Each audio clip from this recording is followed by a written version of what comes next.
pandom yo kumulunging soto soto kurala kambah kongke Surukatiter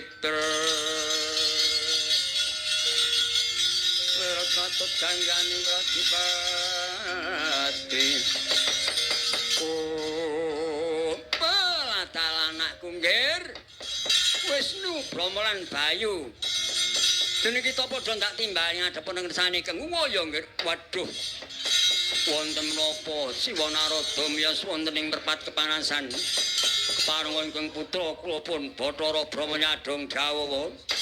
Ya aku anakmu lanang Bathara Bayu nyadong dawuh. Siwa Narada nuwigati apa?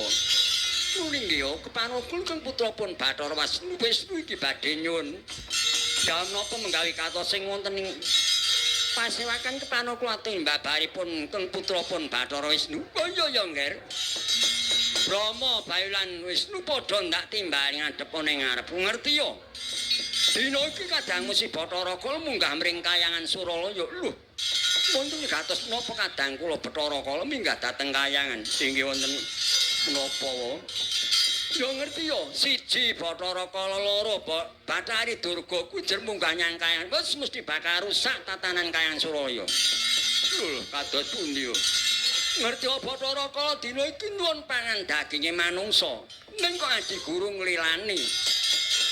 Wah, kadang kados pundi ya? Ning ya kuwi sing kena dipangan kelan Bathara Kala ya kuwi bocah Kanandang Sukerta. Kowe ya isih kelingan to nggih, bocah Kanandang Sukerta. Inggih kula tasih kemutanmu. Kula iki tasih kemutanmu. Lari tanting lari kedono kedini. Lari sendang kapit pancuran kapit sendang menika. Ya kuwi bakal dipangan Bathara Kala ning aku banjur nyuni den kanadi Guru. Aku bakal ngenekake ya kuwi pengruwatan. Adi Guru dina iku wis ngliyani kula dina iki nggih supaya nyoda panganing Bathara Kala yo. Jeneng kita bakal tak kanthi tak dandani supaya dadi dalang menguratan tempurun ngarcapada barang jantun kuat marang sagunge Mala Sukerta. Ladam ning atem mboten langkung staken dawuh. Iki mengko sing tak dapuk dadi dalang ya kuwi anakku nggih Bathara Wisnu. Lho, kok kula ingkang dipun dai dados dalang pengruwatan menika mbok ingkang sepuh-sepuh wonten Kakang Mas Brama, Kakang Mas Hendra ora. Kowe iki najan tinemunom lho kowe iki. Beda karo dewa-dewa liyane kuwi kulino tanak brata seneng prihatin gedhe lagumu. Kowe kulino kungkum kulino ngebleng. Tulung dina telung bengi ora tau mangan wah kuwi wis gedhe prihatinmu. Tur saoranane dalang sing dikeparengake ngruwat ya kuwi siji dalang sejati tegese bapake ya dalang, ibune ya turun dalang kuwi dalang sejati. Nek turun dalang ora kitang siji mbok bapake mbok ibune kuwi dalang ora. Najan sijine ora dalang kuwi kena dinarani turun dalang. Nek kowe iki turun dalang kok ngen. Kula menika iya. Kowe sak ora arane ibumu dalang. Nuwun sewu Ibu Swargi Ganda Supani. Kuwi putra Simbah Ganda Martaya sing dalam saka pengging kuwi. Ya Ibu Supani nurunke kowe. Dadi kowe iki sing turun dalang. Oh nggih ning ngaten mboten ngestaken. Ya. Lah nek besok anakmu kuwi dalang sejati ora mung turun dalang mergo bapake dalang, ibune ya dalang mergo ibune dalang kuwi ya isih turun dalang.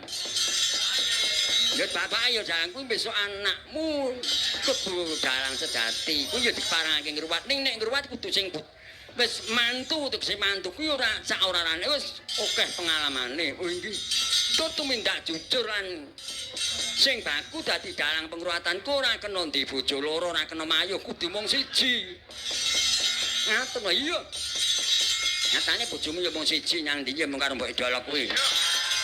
Kowe iki mboten aku saken gawe.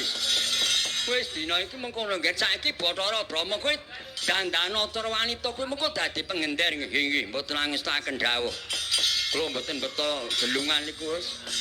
Wis ora apa-apa wong ora kon nyinden ki mung kana ta saden ya sebar rasa gelungan. Nggih mboten ngestaken dawuh. Mengko Bathara Wisnu kowe dadi jalan aku tak dadi pengendange wis. Aku ambak tuwa-tuwa wis kaya Pak Slamet kendang aku. Nek ora ngendangi gender Pak Slamet. Oh iki ning ngaten lho Mas. Ya ora aku tak ngegong, aku tak ngegong. Ora ngegong digegong karo tole wegop kowe. Wah, aku nandung ora. Jenenge kok cedak karo sajen ora. Kowe dadi juru pambegalan aku. Kok beto Bathara Kala Pula Sarana. Ya yen ngono sekake dawuh. Wis sae ganti busana aja nganti kawis tarikan Bathara Kala.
Mangkung kanduan remang